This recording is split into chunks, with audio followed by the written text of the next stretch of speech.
May isang sikretong nakatago sa mismong Biblia na ilan lang ang naglakas loob na ihayag.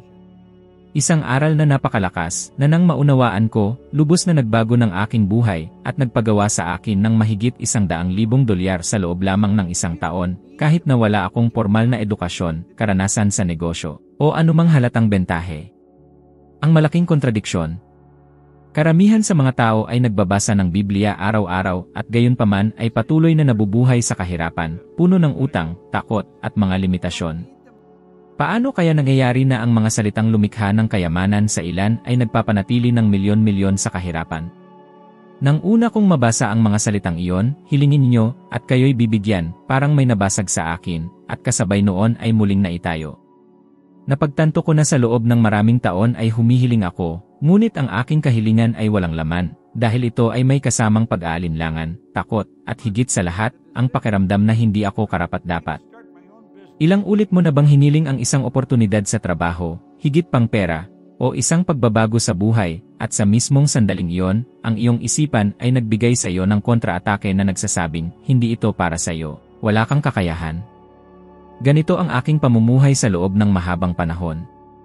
Ang aking puso ay nananabik sa kasaganaan, ngunit tinatanggihan ito ng aking isipan, na para bang mayroong isang di nakikitang hadlang. Ang sikreto ay ang pag-unawa na ang Biblia ay hindi tumutukoy sa anumang kahilingan, kundi sa isang may malay na kahilingan na puno ng pananampalataya at ganap na katiyakan. Ang pananampalataya ay hindi malabong pag-asa, ang pananampalataya ay paniniwala. Nang sa wakas ay maunawaan ko ito, tumigil na ako sa pagluhod at pagsusumamo para sa mga pagbabagong panlabas at nagsimulang ihanay ang aking sarili sa panloob sa aking nais.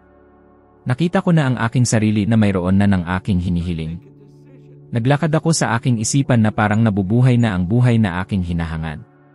Naisip mo na ba ang iyong sarili na mayaman, malaya, payapa, ngunit sa parehong panahon ay nakakaramdam ka ng katangahan sa pag-isip lamang nito? Iyan mismo ang hadlang na kailangan kong malampasan. Ang pagkakaiba ay nagsimula nang gawin ko ang aking kahilingan na isang malinaw, matingkad, at tunay na imahe. Hindi na ako humihiling ng gusto ko ng higit pang pera, inilarawan ko sa aking isipan ang pera na umiikot, nadama ko ang saya ng pagbabayad ng aking mga bayarin, nakita ko ang ngiti ng mga kontentong kliyente sa aking negosyo sa paglilinis. At, unti-unti, ang mga oportunidad ay lumitaw, ang mga tamang tao ay dumaan sa aking landas, ang mga kliyente ay nagpakita kahit na wala pa akong ginawang mga anunsyo. Ito ay hindi mahika, ito ay batas. Inisaayos ko ang aking isipan sa kasaganaan. Mayroong isang kakaiba, ipinakikita ng mga modernong pananaliksik na ang mga taong nagpapanatili ng positibo at malinaw na pananaw sa kanilang mga layunin ay nag-aaktibo ng mga partikular na lugar sa utak na nagpapataas ng motibasyon, focus, at pagtitiis. Ibig sabihin, ang itinuro ng Biblia libu-libong taon na ang nakakaraan ay kinukumpirma na ngayon ng agham. Kapag humiling ka ng may pananampalataya at iniisip na natanggap mo na, ang iyong utak ay gumagana upang gawing totoo iyon. At higit pa rito, magsisimula kang makakita ng mga oportunidad na dati nakatago sa iyong mga takot. Natatandaan ko ang isang gabi na nakahiga ako, nag-aalala sa mga utang, nararamdaman ang bigat ng hindi alam kung paano babayaran ang mga bayarin sa susunod na buwan. Doon ko napagpasyahang gumawa ng iba, sa halip na ulitin ang parehong ikot ng pagkabalisa. Ipinikit ko ang aking mga mata at nagsimulang ilarawan ang eksena ng pagtanggap ng isang malaking kontrata para sa aking kumpanya. Nakita ko ang mga numero, nadama ko ang ginhawa, inisip ko pa nga ang kape na iinumin ko sa umagang iyon habang nagdiriwang. Makalipas ang 2 linggo, dumating ang isang di inaasahang kontrata at nalutas ang mga buwan ng kahirapan. Maaari mong tawaging pagkakataon ito, ngunit tinawag ko itong sagot. Ilang ulit mo na bang hiniling ang pagtaas ng sahod sa trabaho, ngunit sa mismong sandali ay naisip mo, hindi ako bibigyan ng aking amo? Ilang beses mo na bang hiniling ang isang mas magandang buhay, ngunit tiningnan mo ang iyong bank account at nakumbinsi mo ang iyong sarili na imposible ito? Nariyan ang mali. Humihiling ka gamit ang iyong bibig, ngunit itinatanggi mo ito gamit ang iyong isipan. Ang aral ay malinaw, humiling na naniniwala na natanggap mo na at ito ay ipagkakaloob. Ito ang punto na nagbabago ng lahat. Kapag humiling ka sa tamang paraan, hindi ka nagsusumamo para sa isang kaloob, nag-aaktibo ka ng isang universal na batas na tumutugon sa dalas ng iyong pag-isip. Ito ay tulad ng pagtune sa isang istasyon ng radyo. Kung humihiling ka ng kasaganaan, ngunit umiikot sa kakulangan, ang maririnig mo ay ingay. Ngunit kapag ang iyong kahilingan ay sinamahan ng paniniwala at tunay na damdamin, ikaw ay magtutune sa tamang istasyon at ang mensahe ay malinaw na maririnig. At nais kong hamunin ka ngayon, sa susunod na 7 araw, sa halip na humiling lamang ng mekanikal, pumili ng isang bagay na gusto mo. Isipin ito araw-araw na para bang totoo na ito. Damhin ang saya ng tagumpay, magsalita na para bang natanggap mo na ito, mabuhay ito sa iyong isipan. 7 araw lamang. Obserbahan kung paano magsisimulang gumalaw ang mga bagay sa paligid mo, na para bang ang mga pintuang dati nakasara ay nagsimulang bumukas. Sapagkat kapag naunawaan mo ang tunay na kahulugan ng hihilingin nyo, at kayo'y bibigyan, matutuklasan mo na ang susi ay hindi kailanman nasa labas mo. Ito ay palaging nasa loob ng iyong isipan, naghihintay na gamitin. Nang marinig ko sa unang pagkakataon ang mga salitang, makikilala ninyo ang katotohanan, at ang katotohanan ay magpapalaya sa inyo, inaamin ko na hindi ko alam ang lalim nito. Akala ko ang katotohanan ay ang pag-alam lamang kung paano makilala ang tama sa mali, ngunit ang katotohanang talagang nagpapalaya ay ang kamalayan na ang lahat ng nangyayari sa ating buhay ay direktang refleksyon ng ating itinatanim sa isipan. Ang kahirapan ay hindi isang kalagayan na ipinataw ng Diyos, ng tadhana, o ng lipunan. Ito ay bunga ng paulit-ulit na mga kaisipan ng kakulangan, ng mga manang paniniwala na tinatanggap natin ng walang pagtatanong. Nanirahan ako ng maraming taon na naniniwala na ako ay itinalaga upang mabuhay mula sa sahod hanggang sahod, na lumilipat mula sa isang trabaho patungo sa isa pa. Nagtrabaho ako sa mga pabrika, sa mga gasolinahan, nagpapalit ng gulong, naglalaban ng mga piyesa, gumagawa ng mga trabahong tila walang katapusan. Nakakapagod dito at gayunpaman ay hindi ako umuusad. At sa bawat kabiguan, pinapakain ko ang ideya na ang problema ay ang mundo sa aking paligid, ngunit sa totoo lang, ang problema ay nasa loob ko. Ito ang katotohanang nagpapalaya, hindi tayo biktima ng mga pangyayari, tayo ay bilanggo ng ating paniniwala. Nang mahawakan ko ang aklat na Think and Grow Rich, para bang may kurtinang naalis sa aking mga mata. Ang teksto ay nagsasabing ang kayamanan ay nagsisimula bilang isang ideya, na ang lahat ay itinatayo muna sa mental na plano. Sa simula, parang katawa-tawa ito. Paano kaya magbabago ang isang simpleng pag-iisip sa isang buhay na tila nabigo na? Ngunit habang lalo akong nagbabasa, lalo kong napagtanto na ako ay nakakulong dahil naniniwala ako sa mga kasinungalingang pinapakain ko sa aking sarili. Wala akong pinag-aralan, wala akong swerte, wala akong talento. Iyan ang aking bilangguan. Ilang ulit mo na bang nakumbinsi ang iyong sarili na hindi ka sapat na matalino, wala ka ng edad upang magsimula ng isang bagong bagay, o hindi ka ipinanganak sa tamang pamilya? Hindi ito totoo, ito ay conditioning. Ito ang parehong conditioning na nagpanatili sa akin sa loob ng maraming taon, umaasa na may isang bagay sa labas na magbabago. Ang paglaya ay nangyari nang maunawaan ko na ang katotohanan ay hindi nasa labas, ito ay nasa pangunawa na ako ay responsable sa lahat ng aking nilikha. Natatandaan ko ang isang tiyak na sandali sa Corpo de Bomberos de Toronto. Nakaupo ako, pagod, at ang aking isipan ay naliligaw sa mga kaisipang hindi kasiyasya. Kumikita ako ng kaunti, hindi ko nakikita ang kinabukasan, at ang pakiramdam ay parang pagkabilanggo. Ngunit sa parehong panahon, dahil nasa isip ko na ang mga ideya sa aklat, nagsimula akong magtanong, posible kayang ang kinabukasan na aking kinatatakutan ay bunga lamang ng aking sariling mga paniniwala. Ang pagtatanong na ito ang nag-udyok sa akin. Pagkaraan ng kaunting panahon, nagpasya akong umalis, kahit na hindi ko alam kung ano ang gagawin ko. At ito mismo ang desisyon na nagdala sa akin sa aking unang negosyo, na, salungat sa lahat ng inaasahan, ay kumita ng mahigit $100,000 sa unang taon. Ngayon, kinukumpirma ng neuroscience, ang mga paniniwalang tinatanggap natin ay humuhubog sa paraan ng ating pag-unawa sa katotohanan. Ang mga taong naniniwalang walang kakayahan ay nag-aaktibo ng mga pattern ng pag-isip na nagpapatibay sa kawalan ng pagkilos at pagiging pasibo. Samantalang ang mga naniniwala sa posibilidad ay nag-aaktibo ng mga circuit na nagpapataas ng pagkamalikhain, katapangan, at paggawa ng desisyon. Ibig sabihin, ang katotohanan ay hindi isang magandang parirala, ito ay isang siyentipikong susi para sa kalayaan. Isipin kung ilang beses mo nang tiningnan ang paligid at naniniwala na ikaw ay nakakulong dahil sa ekonomiya, sa pamahalaan, sa iyong amo, o sa iyong kakulangan ng mga oportunidad. Ngunit posible kayang hindi ang iyong isipan ang nagtayo ng mga pader na ito. Naniniwala rin ako noon dito. Ngunit nang baguhin ko ang panloob na pananaw, ang mga pinto ay nagsimulang bumuka sa labas. Para bang ang mundo ay naghihintay sa aking desisyon na tumigil sa paniniwala sa mga kasinungalingan at magsimulang kumilos ayon sa katotohanan. Gusto kong mag-isip ka, paano kung sa susunod na mga araw ay hamunin mo ang iyong sarili na isulat ang lahat ng pagkakataong nag-isip ka ng negatibo tungkol sa iyong sarili. Hindi ko kaya, hindi ako karapat-dapat, hindi ito para sa akin. Isulat mo. At pagkatapos ay itanong, totoo ba ito o isang lumang paniniwala? Ang simpleng gawain ito ay maaaring magsimulang magwasak ng mga di nakikitang tanikala. Sapagkat ang kalayaan ay hindi nagsisimula sa labas, nagsisimula ito sa isipan. Ang katotohanang nagpapalaya ay hindi isang malayong sikreto. Ito ay ang kamalayan na hindi mo kailangang sumunod, hindi mo kailangang tanggapin ang mga label, hindi mo kailangang mabuhay na limitado sa mga kwentong sinabi mo sa iyong sarili. Ito ang katotohanang nag-angat sa akin mula sa kadiliman at inilagay ako sa landas ng kasaganaan. At kung gumana ito para sa akin, na walang pinag-aralan, walang kakilala, walang anuman maliban sa mga utang at isang pangarap, maaari rin itong gumana para sa sinumang maglakas loob na imulat ang mga mata sa tunay na kalayaan. Ang parabula ng mga talento ay palaging isa sa mga pinakanakakaantig para sa akin, sapagkat direkta nitong ipinapakita kung ano ang nangyayari sa karamihan ng mga tao, ang takot ay nagpapaparalisa sa kanila. Ilang ulit mo na bang itinago ang isang talento? Hinayaan na mamatay ang isang ideya, tinanggihan ang isang oportunidad dahil sa tingin mo ay hindi ka kaya.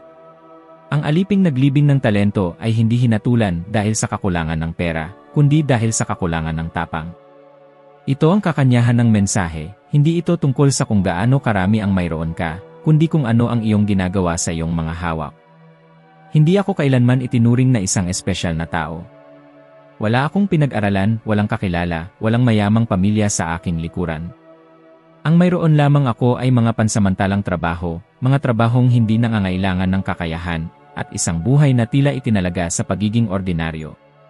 Ngunit nang magkaroon ng saysay sa akin ang parabulang iyon, natanto kong ginagawa ko rin pala ang ginawa ng alilang nagtago ng kanyang talento. Lagi kong tinatago ang mga ideya ko, naniniwalang wala itong halaga, na hindi ito magtatagumpay.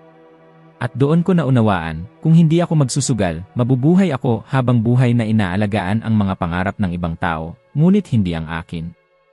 Kaya naman, nagpasya akong magtayo ng sarili kong negosyo sa paglilinis. Wala akong alam sa pamamahala, walang karanasan sa pagmamanage, pero handa akong magtrabaho. Sumisigaw ang isip ko, paano kung hindi ito gumana? Paano kung mawala ang lahat? Paano kung mapahiya ako? Ngunit ang parabola ay nagpapaalala sa akin, ang nagpaparami ay gagantimpalaan, ang nagtatago ay malilimutan. Sa unang taon ko, kumita ang negosyo ng mahigit $100,000, isang bagay na hindi ko inaasahan para sa isang taong tulad ko. Iyon ang patunay na ang talento, kahit gaano pa kaliit, kapag ginamit ay dumadami. Napansin mo na ba na karamihan sa mga tao ay naghihintay na maging handa na bago kumilos? Naghihintay sila ng diploma, naghihintay ng sobrang pera, naghihintay ng pahintulot ng iba. Ngunit ang buhay ay hindi gumagantimpala sa mga naghihintay, kundi sa mga kumikilos. Si Steve Jobs ay hindi naghintay na matapos ang kolehiyo para magsimula, si Oprah ay hindi naghintay ng lahat ng perpektong kondisyon bago magsimula, at napakaraming ibang tao na ating hinahangaan ay naging matagumpay dahil naglakas loob silang gamitin ang kaunting meron sila. Samantalang ang mga naghihintay, namamatay na may talentong nakatago. Pinatutunayan ito ngayon ng siyensya, ipinakikita ng mga pag-aaral na ang mga taong kumukuha ng kalkulado na mga panganib ay may mas mataas na antas ng kasiyahan at mas malaking tsansa ng pag-unlad sa trabaho at pananalapi. Hindi dahil mas matalino o mas mapalad sila, kundi dahil pinapayagan nilang dumami ang meron sila, habang ang iba ay tulala dahil sa takot na matalo. At ang malaking irony ay, sa pag-iwas sa pagkabigo, sila'y nabibigo dahil hindi sila sumusubok. Naalala ko ang isang kliyente na kinontrata ko noong umpisa ng kumpanya. Tinignan niya ako ng may pag-aalinlangan, tinanong ang aking karanasan, at sa sandaling iyon ay maaari ko sanang aminin na wala akong alam sa pamamahala. Pero pinili kong gamitin ang kaunting alam ko, sinabi kong bibigyan namin siya ng pinakamagandang serbisyo na nakita niya. At iyon ang ginawa namin. Ang kanyang kasiyahan ay nagbukas ng pinto para sa mga rekomendasyon at bagong kontrata. Kung tinago ko ang talentong iyon dahil sa takot na hindi sapat, wala sa mga ito ang mangyayari. Ilang beses mo na bang naisip ang isang bagay tapos ay sinukuan mo dahil sa tingin mo ay napakaliit? Ilang beses mo na bang naisip na kailangan mo munang maghanda bago kumilos? Maliwanag ang parabola, hindi mahalaga kung 5, 2, o 1 lang ang iyong talento. Ang mahalaga ay kung ano ang gagawin mo dito. Ang nagtatago ay nawawalan kahit ng kaunting meron siya, ang nagsusugal ay nagpaparami ng walang hanggan. Kung gusto mo talagang maranasan ang kasaganaan, kailangan mong tumigil sa pagtatago sa likod ng mga dahilan. Simulan mo sa kung ano ang meron ka, kung nasaan ka, gamit ang mga resources na mayroon ka ngayon. Iyan ang tunay na aral, ang kasaganaan ay hindi dumarating kapag mas marami ka nang natatanggap, kundi kapag natututo kang magparami ng kung ano ang mayroon ka na. At kung gagawin mo ito, mapapansin mo na ang mga bunga ay dumarating sa hindi inaasahang paraan, dahil ang batas ng pagpaparami ay hindi nagkakamali. Ang katagang-ang pananampalataya na walang gawa ay patay, ay laging tumutunog sa aking isipan bilang isang matinding paalala na ang paniniwala ay hindi sapat kung walang kilos. Maraming taon akong nakapaligid sa mga taong nagdarasal araw-araw, humihingi ng himala, pero nananatili sa parehong gawain, sa parehong takot at sa parehong dahilan. Ginugulo nila ang pananampalataya sa paghihintay. Ngunit ang tunay na pananampalataya ay hindi pasibo, ito ay nangangailangan ng aksyon, kailangan mong ipakita sa pisikal na mundo ang iyong paniniwala sa puso. Para itong pagtatanim ng binhi, naniniwala kang maaari itong maging isang malaking puno, ngunit kailangan mo pa rin itong diligan, alagaan ang lupa, protektahan mula sa masamang panahon. Kung itatapon mo lang ang binhi sa lupa at maghintay, wala ring mangyayari. Natutunan ko ito sa pinakamahirap na paraan. Noong nasa Bureau of Fire Protection pa ako, nabigo ako, na naginip ng ibang buhay, pero walang lakas ng loob na kumilos. Naniniwala akong karapat-dapat ako sa higit pa, na may higit pa para sa akin, pero lumilipas ang mga araw at hindi ako kumikilos. Patay ang aking pananampalataya dahil walang gawa. Ang turning point ay nang magpasya akong iwanan ang trabaho at simulan ang isang bagay na mukhang imposible, ang magtayo ng kumpanya ng paglilinis. Sa sandaling iyon, ang aking pananampalataya ay hindi na lamang isang magandang ideya at naging konkretong aksyon. Ilang beses mo na bang naniniwala na magbabago ang buhay mo, pero nanatili kang nakaupo at naghihintay ng kumpirmasyon? Ilang beses mo na bang naramdaman na dapat kang kumilos, pero umatras dahil wala kang katiyakan sa resulta? Iyan ang problema ng karamihan, gusto nila ang pananampalataya, pero walang panganib, gusto nila ang resulta, pero walang pagod. Pero hindi ganoon ang buhay. Ang pananampalataya ay nagpapakita sa sandaling kumilos ka kahit walang katiyakan, sa sandaling magtanim ka kahit hindi mo pa nakikita ang bunga. Sa aktibong tiwalang ito na nangyayari ang mga himala. Naalala ko ang isang gabi na walang pera, ang mga bayarin ay hindi nababayaran at ang pagkabalisa ay tumatagal. Maaari sana akong manatili doon, magreklamo at humingi ng senyales. Ngunit nagpasya akong mag-door to door at mag-alok ng serbisyo ko kahit hindi pa tapos ang paghahanda. Ang unang mga tao ay nagsabi ng hindi. Maaari sana akong sumuko, ngunit ang bawat hindi ay nagpapatunay na kumikilos ako, na ang aking pananampalataya ay buhay. Pagkaraan ng maikling panahon, isang ang nagbago ng lahat, nagdala ng unang kontrata at nagbukas ng daan para sa marami pang iba. Kung naghintay lang ako, wala sanang mangyayari. Ngayon, kahit ang siyensya ay nagpapakita na ang aksyon ay nauna sa motibasyon. Ipinakikita ng mga pag-aaral sa psikolohiya na kapag kumilos tayo, kahit maliit lang, ang utak ay naglalabas ng dopamine, pinapalakas ang tiwala sa sarili at ang pakiramdam ng kakayahan. Ibig sabihin, habang mas kumikilos ka, mas naniniwala ka. Ito ay eksaktong kabaligtaran ng iniisip ng karamihan, hindi ang tiwala ang gumagawa ng aksyon, kundi ang aksyon ang nagpapalakas ng tiwala. At narito ang isang malakas na hamon, pumili ng isang bahagi ng buhay mo kung saan mo hinihiling ang pagbabago, pero wala ka pang konkretong ginawa. Maaaring ang paghahanap ng bagong trabaho, ang pagnanais na magtayo ng negosyo, o kahit ang pagpapabuti ng kalusugan. Sa susunod na 7 araw, gumawa ng isang praktikal na aksyon araw-araw tungo sa layuning ito. Hindi kailangang malaki, maaari itong isang tawag sa telepono, isang pagsasaliksik, isang usapan. Ang mahalaga ay mayroong gawa, isang nakikitang pagkilos ng iyong pananampalataya. Pansinin kung paano nagbabago ang iyong enerhiya, kung paano lumilitaw ang mga bagong ideya, kung paano ang mga taong hindi inaasahan ay nagsisimulang tumawid sa iyong landas. Ang pananampalataya na walang gawa ay patay dahil ang pananampalataya ay pagkilos. Walang silbi ang maniwala na nakakrus ang mga braso. Pinatutunayan mo ang iyong paniniwala kapag kumilos ka na parang ang resulta ay hindi na may iwasan. At sa sandaling iyon, ang universo ay gumagalaw para sa iyo, inaayos ang mga sitwasyon na dati ay mukhang imposible. Natutunan ko ito sa paggamit ng kaunting meron ako, sa pagsusugal kahit walang katiyakan, at natuklasan ko na kapag gumawa ka ng unang hakbang, kahit hindi mo pa nakikita ang buong hagdan, ang susunod na mga baitang ay palaging lilitaw. Ang lahat ng itinatanim ng tao ay kanyang aanihin. Ito ay isa sa mga pinakawalang patawad at sa parehong oras ay ang pinakamakatarungang batas na mayroon. Matagal akong hindi naunawaan ito sa praktikal na paraan. Naniniwala akong ito ay isang magandang kasabihan lamang, isang bagay na malayo, ngunit isang araw ay natanto ko na ito ay nagpapakita araw-araw sa aking buhay, naniniwala man ako o hindi.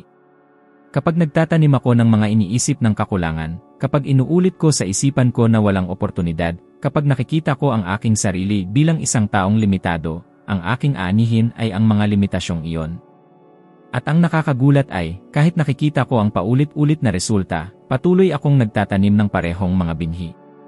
Ang pagbabago ay nangyari nang maunawaan ko na ang bawat iniisip ay isang binhi, bawat emosyon ay tubig at bawat kilos ay ang pangangalaga na magpapasya kung ang aanihin ay sagana o kakaunti. Kung gusto kong baguhin ang bunga, kailangan kong baguhin ang mga binhi.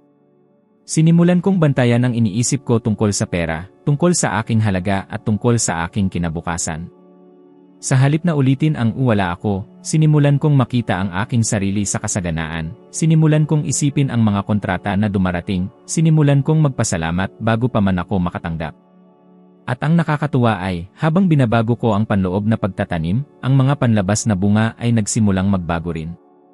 Naalala ko nang binuksan ko ang aking unang negosyo sa paglilinis. Maaari sana akong tumuon sa mga panganib, sa mga utang at sa maraming dahilan kung bakit ito mabibigo, ngunit nagpasya akong magtanim ng iba. Nagigising ako araw-araw na iniisip ang teleponong tumutunog dahil sa mga bagong kliyente, iniisip ko ang mga tseke na pumapasok, iniisip ko ang mga taong pumupuri sa serbisyo.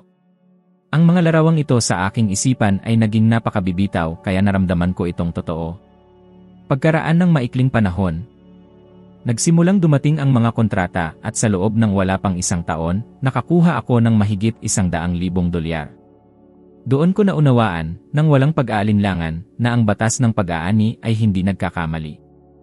Ilang beses mo na bang inuulit ang mga katagang ang buhay ay mahirap, ang pera ay hindi tumutubo sa puno, walang mayaman na matapat. Tuwing sinasabi mo ito, nagtatanim ka ng higit na kakulangan sa iyong sariling bukid. Ang lupa ng isipan ay mataba, ngunit hindi nito hinuhusgahan ang binhi. Kung magtatanim ka ng kalamansi, hindi ito magbibigay ng mansanas. Kung magtatanim ka ng takot, hindi ka aani ng kasaganaan.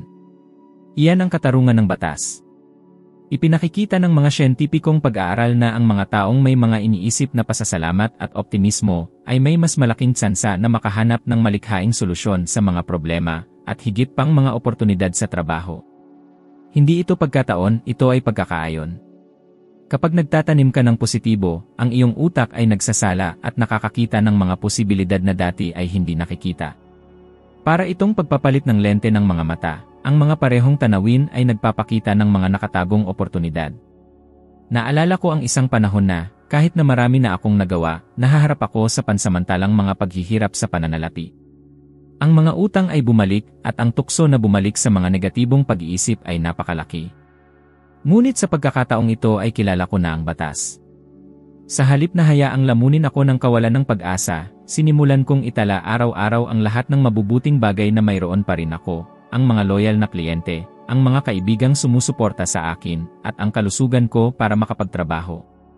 Pinag-ukulan ko ng pansin ang mga positibong kaisipang ito araw-araw hanggang sa unti-unting nagbago ang sitwasyon. Dumating ang mga bagong kontrata at muling umagos ang kasaganaan. At ito ang pinakamahalagang punto, hindi mo makontrol ang panahon ng pag-aani, pero makontrol mo ang binhi na itinatanim mo araw-araw. Maaaring hindi mo makita ang resulta bukas, o marahil kahit sa susunod na buwan, pero kung magtitiyaga ka, darating at darating din ang bunga. Ang problema ay marami ang sumusuko sa gitna ng proseso, tinatanggal ang binhi bago pa man ito tumubo, o kaya'y pinapalitan ito ng mga binhi ng takot. Nais kong hamunin kayo, sa susunod na 30 araw, piliin ninyong mabuti kung anong mga binhi ang itatanim ninyo sa inyong isipan. Palitan ang bawat negatibong pag-iisip ng positibo, ang bawat pananalitang naglilimita ng kakayahan ng isang pananalitang puno ng posibilidad. Gawin ito ng may disiplina, kahit na mukhang walang silbi. At pagkatapos ay maghintay at magmasid. Makikita niyo na ang mga oportunidad na dati hindi niyo napapansin ay magsisimulang magpakita, na para bang tumutugon ang bukid sa bagong tanim. Sapagkat ganap ang batas na ito, aanihin mo lamang ang iyong itinanim, at kapag nagpasya kang magtanim ng kagalingan, ang buhay ay walang ibang magagawa kundi suklian iyon ng kagalingan. Ang talata sa Biblia na nagsasabing walang sinuman ang makapaglilingkod sa dalawang Panginoon ay laging nananatili sa akin, dahil sa mahabang panahon ay ganoon nga ang aking pamumuhay, hati ang aking puso. Sa isang banda, nananalangin ako sa Diyos, humihingi ng patnubay ng kasaganaan ng mas magandang buhay. Sa kabilang banda, gising at tulog ay dinadalaw ko ng mga alalahanin dahil sa mga utang, sa mga bayarin na patuloy na dumadami, at sa matinding takot na hindi ko kayang suportahan ang pangunahing pangangailangan namin. Hindi ako ang may-ari ng pera, alipin ako nito. Ang lahat ng aking enerhiya, ang lahat ng aking pag-isip, at ang lahat ng aking damdamin ay nakatuon sa kakulangan, at ito ang nagpapaikot sa akin sa walang katapusang ikot ng paghihirap. Napagtanto ko na ang susi ay hindi sa pagtanggi sa pera, kundi sa pagbabago ng aking pakikitungo dito. Ang pera ay hindi Panginoon, ito ay isang kasangkapan. At tulad ng anumang kasangkapan, magagamit ito upang bumuo o upang sumira. Ang pagkakaiba ay nasa kung sino ang kumokontrol dito. Kapag ang pera ang nagdidikta ng iyong mga iniisip, iyong mga desisyon, at iyong kapayapaan, nagiging isang malupit na Panginoon ito, sapagkat hindi ito kailanman sapat, hindi kailanman nagdudulot ng kapahingahan. Ngunit kapag inilagay mo ito sa tamang lugar, bilang isang paraan upang makamit, makapaglingkod, at makapagpalawak, ito ay natural na agos. Noong nagtatrabaho pa ako sa bumbero, hati ang aking isipan. Nais ko ang higit pa sa buhay, pero ang takot na hindi magkaroon ng sapat ay nagpapapigil sa akin na magbago. Para bang may dalawang tinig sa loob ko, ang isa'y nagsasabi sa akin na magtiwala, at ang isa'y nagpapaalala sa akin ng mga bayarin na hindi pa nababayaran. Ang resulta ng pagkakahati na ito ay ang pagiging paralisado. Nanatili ako sa gitna, hindi lubos na naglilingkod sa alinman sa dalawa. Nang magpasya akong tingnan ang pera bilang enerhiya, hindi bilang Panginoon, doon nagsimula ang pagbabago. Nang itatag ko ang aking negosyo sa paglilinis, hindi lamang ito tungkol sa kita, kundi sa paglikha ng halaga. Sinimulan kong tingnan ang bawat kontrata hindi bilang mga malamig na numero, kundi bilang isang daan upang makatulong sa mga tao, upang makapagbigay ng dekalidad na serbisyo, upang mapabuti ang buhay ng aking mga empleyado. At ang simpleng pagbabago ng pananaw na ito ay nagpalaya sa aking isipan. Bigla na lamang, ang pera ay hindi na isang bagay na habol ko ng may pag-asa, kundi isang natural na bunga ng aking ginagawa. Ilang beses mo na bang nasabi na hindi ka mapakali dahil sa mga bayarin? Ilang beses mo nang naantala ang isang pangarap dahil ang takot na mawalan ng pera ang nanaig? Ito ang tahimik na pagkaalipin na nagbubuklod sa karamihan ng mga tao. Gumigising sila na iniisip ang mga utang, ginugugol ang araw sa pag-aalala sa mga gastos, at natutulog na may takot sa kinabukasan. Ito ang paglilingkod sa pera, at ang naglilingkod sa pera ay hindi kailanman nakakamit ang kapayapaan. Ngayon, ipinakikita na rin ng agham kung gaano kalalim ang epekto nito sa buhay. Ipinakikita ng mga pag-aaral na ang mga taong labis na nag-aalala sa mga problema sa pananalapi ay may mas mataas na antas ng talamak na stress na nakakapinsala sa kalusugan, binabawasan ang kakayahang gumawa ng tamang desisyon, at nakababawas pa nga sa haba ng buhay. Ang sinasabi na ng Biblia maraming siglo na ang nakararaan ay pinatutunayan na ngayon ng medisina, ang paglilingkod sa pera ay sumisira sa kaluluwa at katawan. Naaalala ko ang isang pagkakataon na nawalan ako ng malaking kontrata. Noong mga sandaling iyon, maaari sana akong mawala ng pag-asa, maaari sana akong magpakabusabos sa pag-isip na nawala na ang lahat. Pero natutunan ko na ang aral. Sa halip na sumuko sa takot, pinili kong tingnan iyon bilang pagkakataon para sa isang bagay na mas malaki. Pagkaraan lamang ng ilang panahon, dumating ang isang oportunidad na higit pa sa napalampas ko. Ipinakita nito sa akin na kapag hindi ka alipin ng pera, mananatili kang kalmado upang makita ang susunod na hakbang. Ang tunay na kalayaan ay nangyayari kapag naunawaan mo na ang kasaganaan ay hindi ang dami ng pera sa iyong bangko, kundi ang pagkontrol kung sino ang nasa utos, ikaw o ang pera. Kung ang pera ang nagdidikta ng iyong emosyon, ikaw ay alipin. Kung tinitignan mo ito bilang isang paraan at hindi bilang isang layunin, ikaw ang Panginoon. Ito ang pagpipilian na dapat gawin ng bawat isa, at ito ay isang pang-araw-araw na pagpili. Sapagkat sa tuwing hahayaan mong masakop ka ng takot, babalik ka sa pagkaalipin. Ngunit kapag nagpasya kang magtiwala at kumilos ng may layunin, ang pera ay magsisimulang magtrabaho para sa iyo. At sa puntong ito, lalawak ang buhay, dahil ang hindi naglilingkod sa dalawang Panginoon ay natuklasan na sa wakas ay maari na siyang maglingkod sa tunay na mahalaga, sa kalayaan, sa kapayapaan, at sa kasaganaan na laging naroon. Ang mangyayari nawa ang iyong kalooban ay isa sa mga pinakamali ang pagkakaintindi, dahil marami ang nag-isip na ito ay isang imbitasyon sa pagiging pasibo, na para bang nangangahulugan ito ng pagtawid ng mga braso at pagtanggap sa anumang bagay na idudulot ng buhay. Ngunit para sa akin, palagi itong may mas malalim na kahulugan. Ito ay ang pagtitiwala sa isang bagay na mas malaki, sa isang daloy na nag-aayos ng mga pangyayari sa paraang hindi kayang maunawaan ng ating limitadong isipan. Natutunan ko sa praktika na ang malaking bahagi ng paghihirap ay nagmumula sa pagpipilit na kontrolin ang lahat. Ito ay tulad ng pagsagwan laban sa agos, paggasta ng lakas ng hindi umaalis sa lugar, habang ang buhay ay humihiling lamang na bitawan mo ang sagwan at magtiwala sa ilog. Naaalala ko ang isang panahon kung saan ako ay lubos na nakatuon sa mga resulta. Gusto kong lumago ang aking negosyo sa isang tiyak na paraan, may mga partikular na kliyente at mga kontrata. Gumawa ako ng mga detalyadong plano, pinilit ang mga pagpupulong, at pinaghirapan ko ang pagbubukas ng mga pintuang hindi naman nabubuksan. Ang resulta ay pagkabigo at pagkapagod. Doon ko napagtanto na sinusubukan kong ipataw ang aking kalooban sa isang bagay na nangangailangan ng pagsuko. Nang sa wakas ay bumitaw ako, nang tanggapin ko na maaaring may mas magandang daan na hindi ko nakikita, nagsimula ng gumana ang mga bagay-bagay. Pagkaraan lamang ng ilang panahon, dumating ang mga oportunidad na hindi sana lumitaw kung nagpumilit ako sa aking limitadong mga plano. Ilang beses mo na bang nakita ang iyong sarili na nakulong sa isang tiyak na ideya kung paano dapat ang iyong buhay?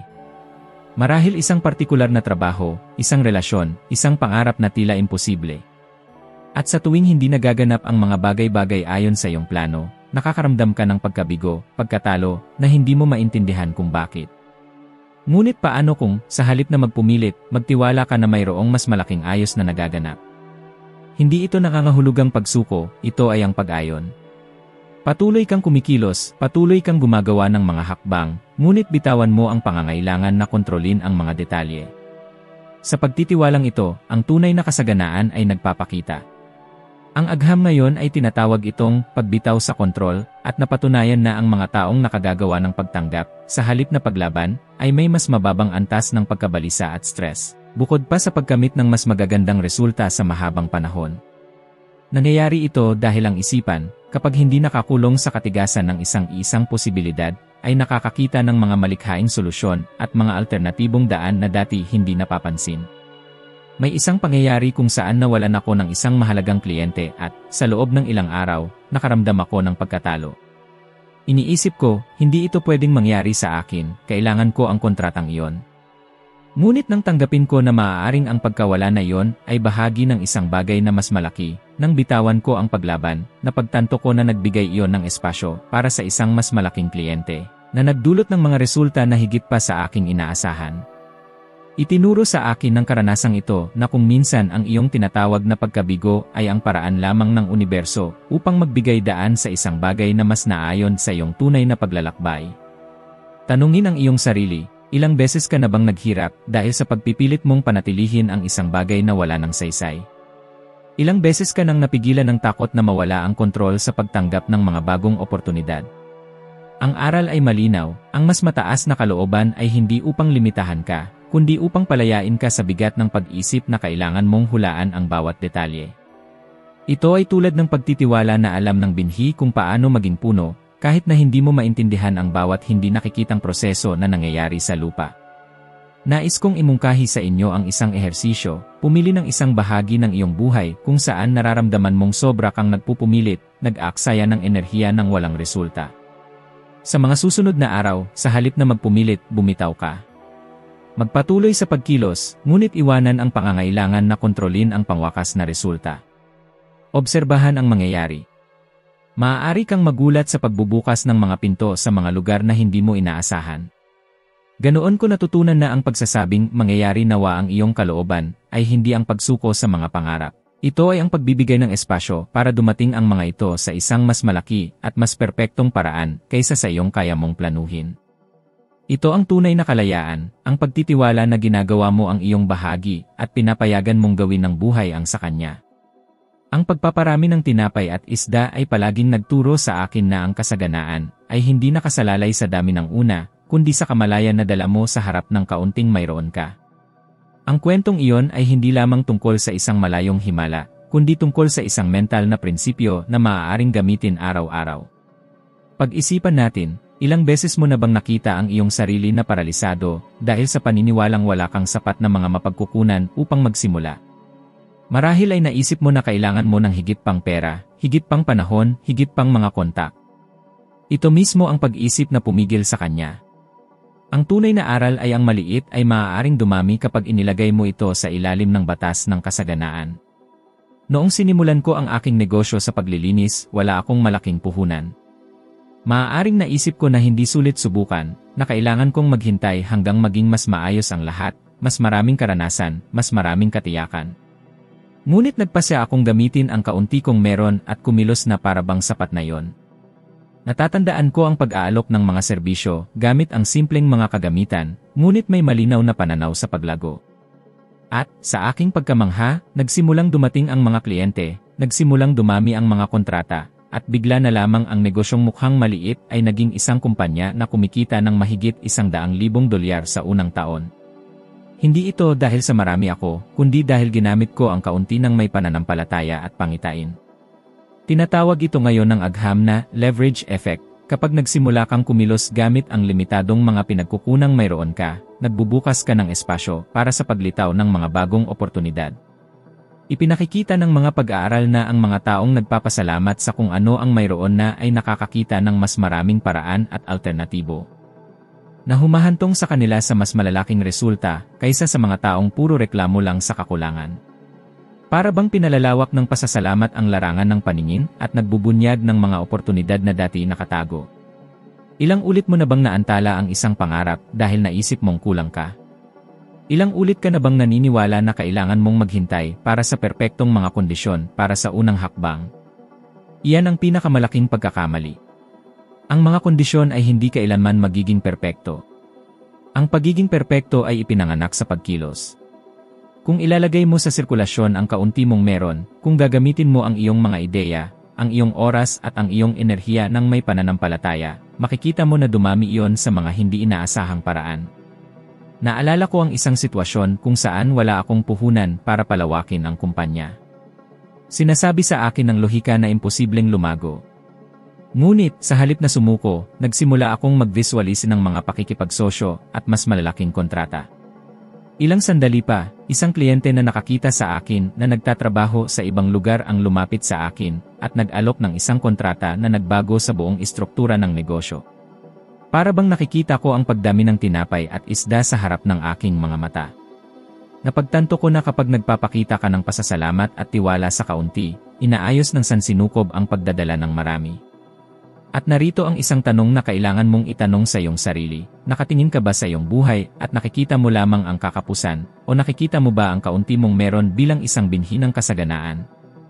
Ang pagkakaiba ay nasa iyong pananaw. Ang nakatuon sa kakulangan ay nakakakita lamang ng higit pang kakulangan. Ang nakatuon sa potensyal ay nakakakita ng pagdami. Nais kong magmungkahi ng isang hamon, sa susunod na 7 araw, pumili ng isang bagay na itinuturing mong napakaliit ngayon, maaaring ito ay isang ideya sa negosyo, isang kakayahan, o kahit isang simbolikong halaga na naipon mo, at gamitin ito sa isang praktikal na paraan. Mamuhunan ng iyong oras, ang iyong enerhiya, ang iyong puso, at obserbahan kung paano ito nagsisimulang dumami. Matutuklasan mo na ang kasaganaan ay hindi dumarating dahil naghihintay kang magkaroon ng marami, kundi dahil pinahahalagahan mo at inilalagay mo sa pagkilos ang kaunti na mayroon ka na. Ito ang tunay na mensahe ng pagpaparami, hindi ito tungkol sa dami, ito ay tungkol sa kamalayan. Kapag naunawaan mo ito, matutuklasan mo na hindi ka kailanman nagsisimula mula sa wala. Mayroong palaging isang bagay sa iyong mga kamay na maaaring lumawak. At kapag naglakas loob kang gamitin ito ng may pananampalataya, tumutugon ang sansinukob sa pamamagitan ng pagbubukas ng mga landas na tila imposible. Ang "huwag kayong makisama sa mundong ito" ay isa sa mga pariralang laging tumatatak sa akin, dahil hinahawakan nito ang ugat ng pinakamalaking pagkakamaling ginagawa ng karamihan sa mga tao. Tinatanggap ang buhay ng eksakto kung ano ito, kahit na hindi ito nagdudulot ng kaligayahan, kasaganaan, o kahulugan. Ang pagsunod ay ang pagsanay sa pagiging pangkaraniwan, ang pagkumbinsi sa sarili na ang kaunti na mayroon ay ang hangganan na, ang pagbaba ng ulo at paniniwalang hindi na ito mababago. Ganito ako nabuhay sa loob ng maraming taon, tinatanggap ang mababang sahod, ang mga trabahong kinasusuklaman ko, at ang isang gawain na tila walang katapusan. Naniniwala ako na iyon ang aking kapalaran, at, sa isang paraan, dapat akong magpasalamat na mayroon man lang akong kahit ano. Ngunit ang katotohanan ay ang ganitong uri ng pasasalamat ay isang bitag, dahil hindi ito sinamahan ng pag-unlad, sinamahan ito ng pagsuko. Nang magsimula akong tanungin ang pagsunod na ito, nagsimulang magbago ang aking buhay.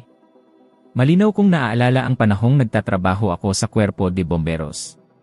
Para sa marami, ito ay isang kagalang-galang na trabaho, ligtas, isang pangarap pa nga.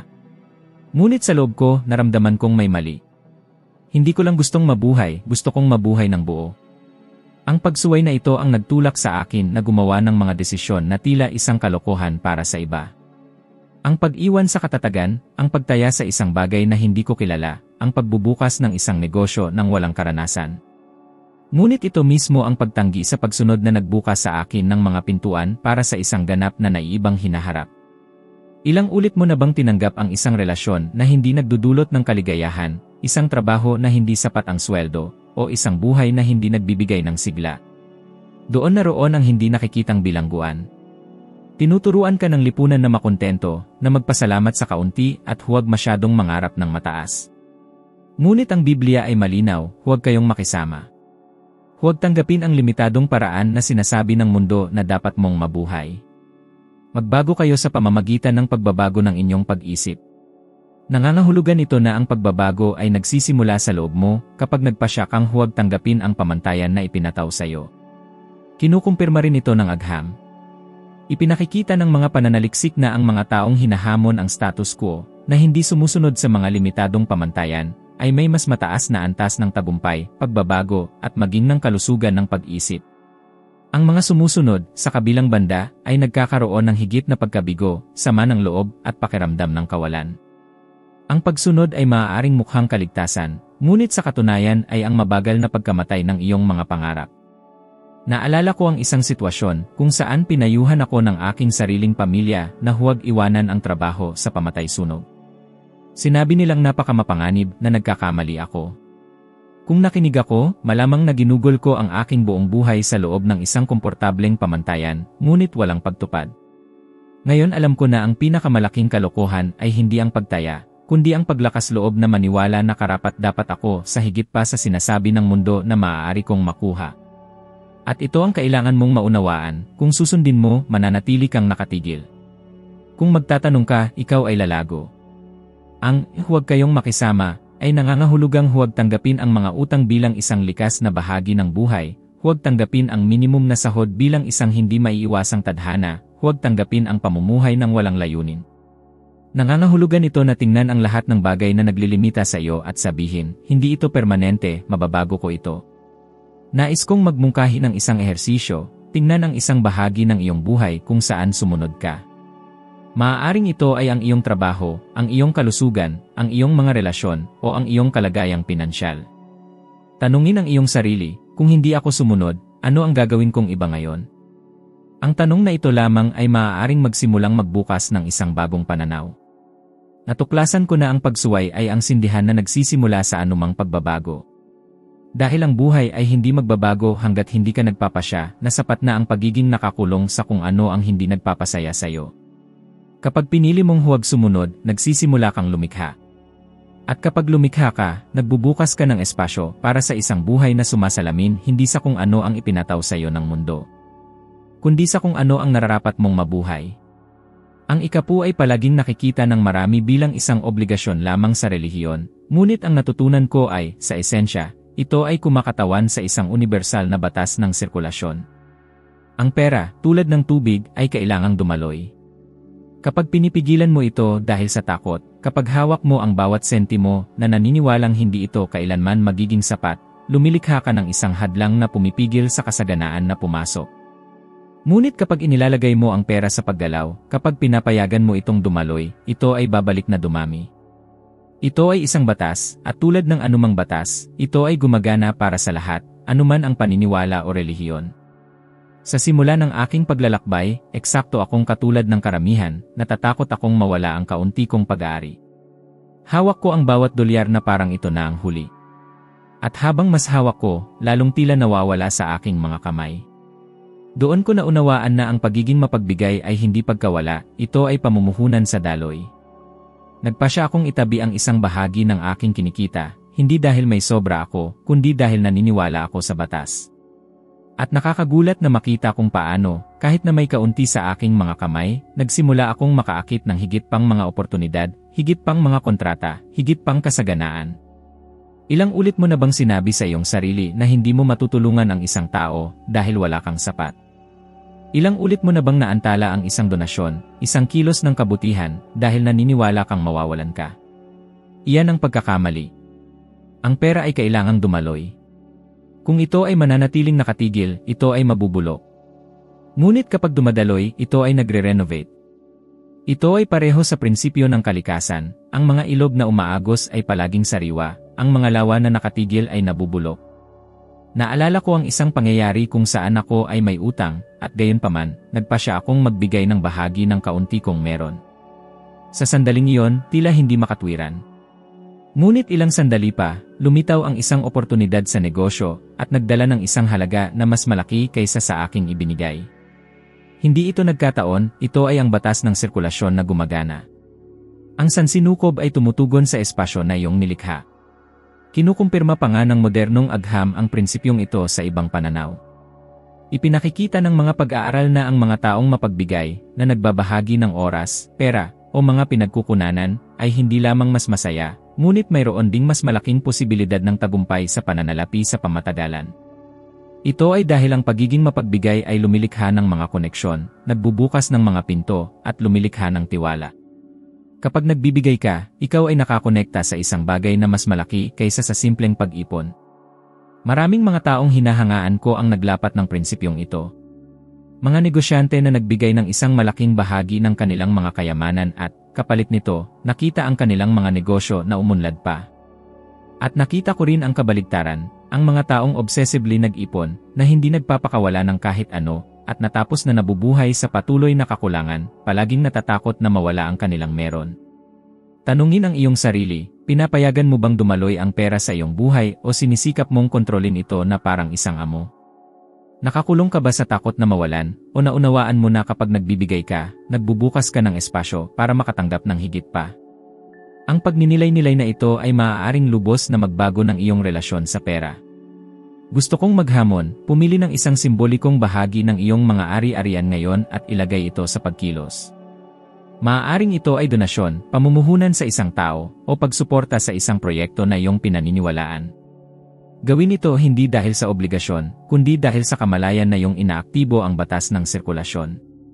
Pansinin kung paano, sa maikling panahon, magsisimulang lumitaw ang mga bagong oportunidad. Ito ang katotohanan, ang kasaganaan ay hindi nagmumula sa pag-ipon, nagmumula ito sa pagdaloy. Ang ika-10 ay hindi tungkol sa pagkawala, ito ay tungkol sa pag-agos. Kapag naunawaan mo ito, ang pera ay hindi na magiging isang bagay na iyong kinatatakutan mawala, ngunit isang bagay na iyong pinagkakatiwalaang igalaw. At, habang mas marami ang iyong inilalagay sa pagkilos, mas maraming kasaganaan ang babalik sa iyong buhay. Natuklasan ko na ang kapatawaran ay hindi lamang isang espiritual na kilos, kundi isang praktikal na susi sa kasaganaan. Sa mahabang panahon, dinadala ko ang mga sama ng loob, mga hinanakit, at mga pagkadismaya. Ang mga taong nanloko sa akin, mga utang na hindi kailanman nabayaran, mga sirang pangako. Naniniwala ako na ang pag-iingat ng sakit na ito ay isang paraan upang maprotektahan ang sarili ko, ngunit sa katunayan, para bang may mga di nakikitang tanikala na nagbubuklod sa akin sa nakaraan. At habang hawak ako ng mga tanikalang ito, ang aking kalagayang pinansyal ay hindi rin umuunlad. Nang matuto akong bumitaw, doon ko napagtanto kung paano binubuksan ng kapatawaran ang espasyo, hindi lamang sa puso, kundi pati na rin sa pitaka. Natatandaan ko ang isang tiyak na pangyayari kung saan may isang taong may utang sa akin at hindi lang ako binayaran. Sa loob ng maraming buwan, pinag-iisipan ko ang sitwasyon na ito, nakakaramdam ako ng galit, iniisip ko ang paghaharap, paulit-ulit kong sinasabi ang kawalan ng katarungan sa aking isipan. Ang nakakatawa ay habang mas iniisip ko ito, mas maraming problema sa pananalapi ang aking napapala. Para bang ang hindi nalutas na utang na iyon ay lumikha ng isang di nakikitang hadlang para sa pagpasok ng mga bagong kontrata. Hanggang sa isang araw, pagod na sa pagdadala ng enerhiyang iyon, nagpa siyang bumitaw ako. Hindi madali, ngunit sinabi ko sa aking sarili, patawarin kita, hindi ko nahahayaang kontrolin nito ang aking buhay. Ilang sandali pa, nagsimulang lumitaw ang mga bagong kliyente, muling umagos ang mga negosyo, at naunawaan ko na ang bagay na pumipigil sa akin ay hindi ang kakulangan ng pagbabayad, kundi ang kakulangan ng kapatawaran. Gaano karaming beses mo na nahuli ang iyong sarili na muling binubuhay ang isang pagtataksil, isang kawalan ng katarungan, o isang salitang sumasakit? Gaano karaming beses mo na napansin na, kahit na pagkaraan ng maraming taon, nararamdaman mo pa rin ang parehong galit sa pag-alala sa nangyari? Ang bigat na ito ay hindi lamang nakakaapekto sa emosyon, kinakain nito ang malikhaing enerhiya, hinaharang ang iyong mental na kalinawan, at maging ang kasaganaan. Kinukumpirma ito ng agham ngayon, ipinakikita ng mga pag-aaral na ang mga taong nagtataglay ng sama ng loob ay may mas mataas na antas ng stress, nagdurusa ng higit pa sa insomnia, pagkabalisa, at maging mga problema sa cardiovascular.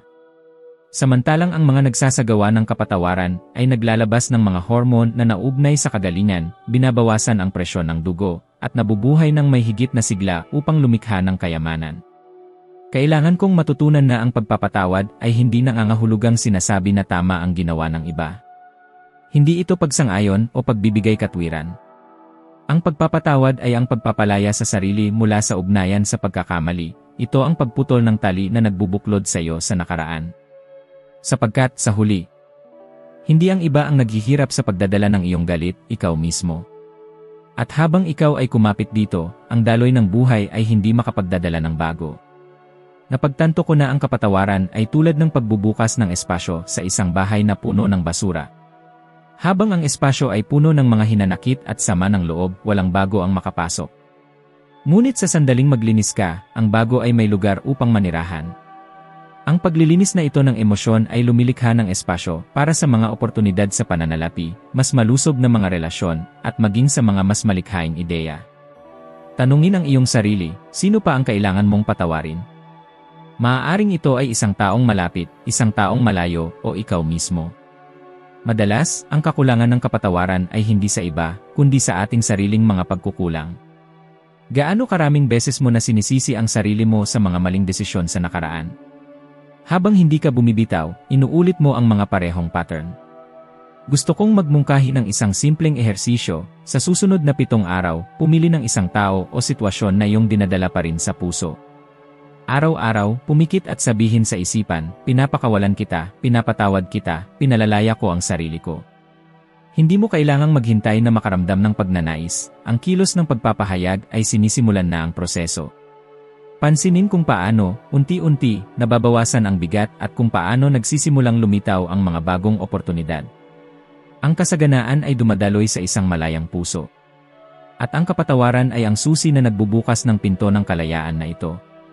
Kapag nagpatawad ka, natuklasan mo na hindi mo lamang ginamot ang isang sugat na emosyonal, ngunit tinanggal mo rin ang mga di nakikitang hadlang na pumipigil sa iyong buhay na umunlad. Natutunan ko na ang bawat kilos ng kapatawaran ay isang kilos din ng pagpapayaman, sapagkat pinalalayan nito ang enerhiya na nakakulong at inilalagay ito muli sa pagkilos, handa nang makaakit ng kasaganaan. Hanapin muna ang kaharian, ay ang susi na nagpakita sa akin na ang kasaganaan ay hindi isang desperadong pagtakbo sa pera, ngunit isang panloob na pagbabago na hindi maiiwasang umaakit ng pera bilang bunga. Sa loob ng maraming taon, naniniwala ako na ang buhay ay binubuo ng pakikipaglaban para sa higit pa, pagtatrabaho ng mas maraming oras, pagod na sinusubukang kontrolin ang lahat upang makakuha ng ilang dagdag na pera sa katapusan ng buwan. Ngunit habang mas tumatakbo ako, mas mukhang malayo ito. Nang maunawaan ko na ang kaharian na hahanapin ay hindi na sa labas, ngunit sa loob ko. Ito ay ang kalinawan ng pag-isip, ang panloob na pagkakaisa, ang pananampalataya, at ang pananaw na aking linilinang. Kapag ito ay naging prioridad, ang lahat ng iba pa ay nagsimulang mag-ayos na parang magic.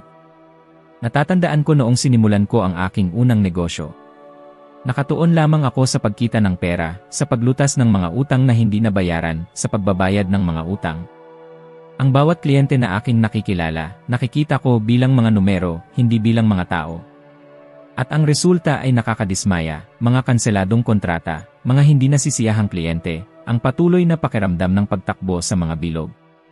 Nang baguhin ko ang focus, nang magpasyang hanapin muna ang panloob na pag-unlad, nang simulan kong unahin ang mental na disiplina, pananampalataya, at layunin kaysa sa pinansyal na kawalan ng pag-asa, nagbago ang lahat.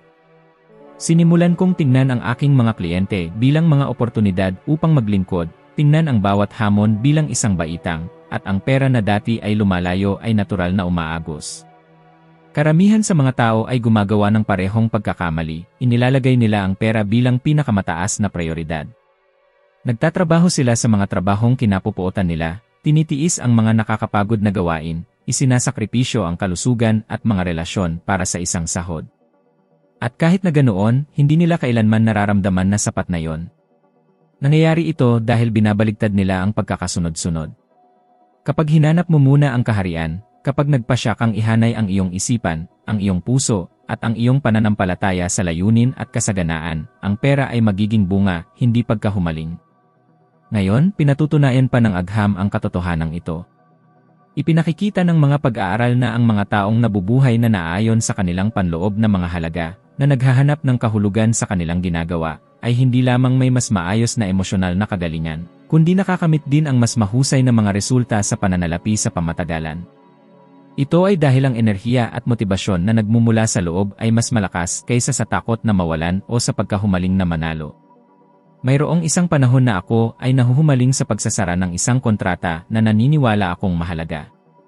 Inilagay ko ang lahat ng aking enerhiya dito, ngunit wala namang nangyari. Pagkatapos ay nagpasyang bumitaw ako at bumalik sa pagtuon sa aking panloob. Nagsimula akong magnilay, mag-visualize, at muling kumpirmahin kung sino ang gusto kong maging, sa halip na tumuon lamang sa kung ano ang gusto kong makuha. Ilang sandali pa, isa pang kontrata, na mas malaki pa, ang lumitaw, at sa pagkakataong ito ay walang desperadong pagsisikap. Iyon ay isang malinaw na patunay na, nang hanapin ko muna ang kaharian, ang iba pa ay idinagdag. Tanungin ang iyong sarili, ano ang iyong inuuna?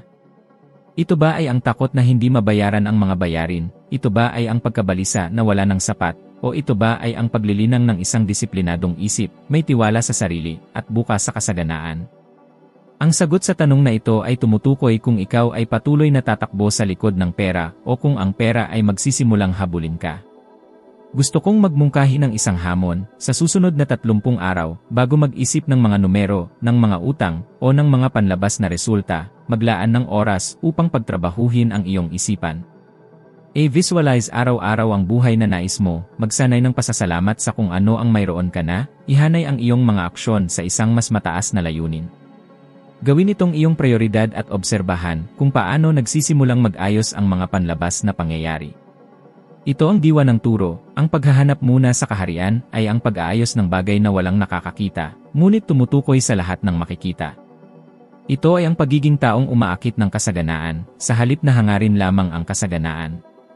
At kapag ginawa mo ito, matutuklasan mo na ang pera, ang kasaganaan, at ang mga oportunidad ay hindi ang pangwakas na layunin, ngunit ang likas na resulta ng taong iyong piniling maging. Kung mayroong isang punto na gusto kong dalhin mo mula sa video na ito, iyon ay ang tunay na kayamanan ay hindi kailanman nagsisimula sa labas, ngunit sa loob mo. Ang pera, ang mga oportunidad, at maging ang mga himala ay nagpapakita lamang kapag inayos mo ang iyong isipan sa kasaganaan, kapag tumigil ka sa pagiging alipin ng takot at nagsimulang mabuhay ng naayon sa mga batas na namamahala sa sansinukob. Ito ang panloob na pagbabagong ito ang nagbabago ng anumang katotohanan. Ngayon, inaanyayahan kita na ipagpatuloy ang paglalakbay na ito. Mag-click sa susunod na video na lumalabas sa iyong screen, dahil doon ay aakyat ka ng isa pang baitang sa iyong ebolusyon ng karunungan. Ang bawat hakbang na iyong ginagawa ay nagiging isa pang porsyento na mas mahusay kaysa sa ngayon. Maraming salamat sa pagsama sa akin, at inaasahan kita sa susunod na video.